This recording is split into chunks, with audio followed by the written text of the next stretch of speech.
আমি হোটেল এখনত ভাত খাবলৈ সোমাইছোঁ। দিব পূৰা হাঁহি আছে। মই অসমীয়া কৈ পাওঁ যে হিন্দী ক'বলৈ ভালকৈ নোৱাৰোঁ আৰু অসমৰ আকৌ অসমীয়া কথা কৈ হাঁহে এয়া।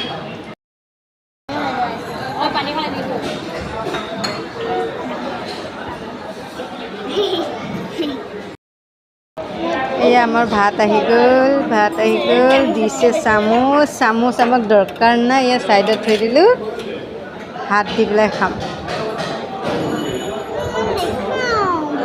দিয়া ভাত দিয়া কেইটামান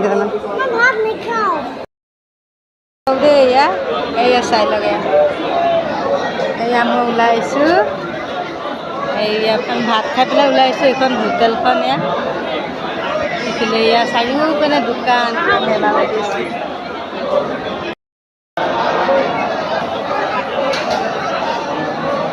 ভাত খালোঁ, ভাতৰ কাৰণে পগলা গৈছোঁগৈ আৰু ইয়াত ভাত নাই।